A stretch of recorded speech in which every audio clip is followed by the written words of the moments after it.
Vous le savez, pendant que cela brûle à Paris, Emmanuel Macron est en Chine. Je ne lui reproche pas d'aller en Chine. Mais quelle humiliation! Car il ne peut pas aller seul en Chine.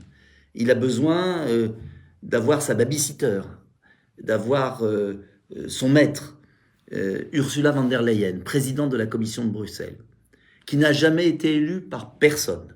Le président du Conseil européen, c'est Charles Michel, c'est-à-dire le président du Conseil des chefs d'État. Non, la Commission, c'est un organisme bureaucratique où il y a une présidente allemande qui défend que les intérêts de l'Allemagne et des États-Unis. C'est la Commission américaine, comme disait Hervé Guémard. Eh bien, Emmanuel Macron n'est plus le président de la France. Il est le président d'un protectorat, d'un gouvernorat, d'un État, comme il pourrait être président, gouverneur de la Floride ou de Californie. Voilà, il est gouverneur de la France. Et il y a une image que je veux vous montrer qui est saisissante, qui montre que quand on se promène comme cela avec la présidente de la commission, on n'a plus aucune autorité. On n'a plus aucune autorité. Et je voudrais vous la montrer, mais je n'arrive pas. Ah, je vais essayer de vous la retrouver, cette image. Il n'a plus aucune autorité, parce qu'en fait, ce n'est pas la position de la France qu'il incarne. C'est la position des États-Unis, de l'Allemagne, de la Commission européenne. Et on le voit sur cette photo incroyable.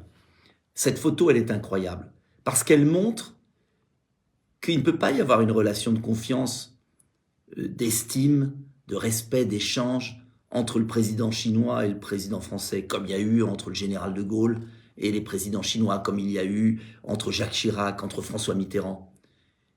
Là, à qui il parle? Il parle au président Macron ou à Madame von der Leyen? Quelle est la voix qui est exprimée? Quel est le sens de cette rencontre? Il n'y a plus rien. Aux yeux de Xi Jinping, la France n'existe plus. Et d'ailleurs, vous avez vu la distance à laquelle il met les deux protagonistes, le mépris qu'il leur porte. Alors, il y a la forme, mais souvent en politique étrangère, la forme exprime le fond. La réalité, c'est quoi? La réalité, c'est que Xi Jinping a compris qu'Emmanuel Macron était un homme faible. Il a compris qu'il dépendait de l'Union européenne. Et il a compris que cette Union européenne n'était que le faux-nez des États-Unis. Et même pas des États-Unis. Des démocrates. Même pas des démocrates. De Biden et de son fils qui défendent leurs propres intérêts en Ukraine. C'est ça la réalité. Alors, il y a urgence à revenir à une autre politique étrangère. Et la politique étrangère que je défends, c'est une politique étrangère qui porte une voix, une idée du monde, qui certes défend les intérêts de la France, mais qui porte la voix de la France. Et je peux vous le dire, la voix de la France, c'est pas rien dans le monde, si on l'exprime avec clarté, en partant du fond. Il y en a un qui l'a fait avec génie, c'est le général de Gaulle, qui il y a 60 ans avait compris et anticipé le monde multipolaire. Et Emmanuel Macron, il a la chance, si je puis dire, d'avoir ce monde multipolaire, de pouvoir parler aux Indiens, aux Brésiliens, aux Iraniens, à l'Arabie Saoudite, à l'Afrique, à la Chine, au Japon. Mais non, il ne leur parle pas. Il n'est que le petit caniche d'une bureaucratie financière européenne. Voilà pourquoi il faut tout changer, il y a urgence. Je ne vois pas comment on va pouvoir attendre 4 ans, mais ça sera l'objet d'une autre vidéo.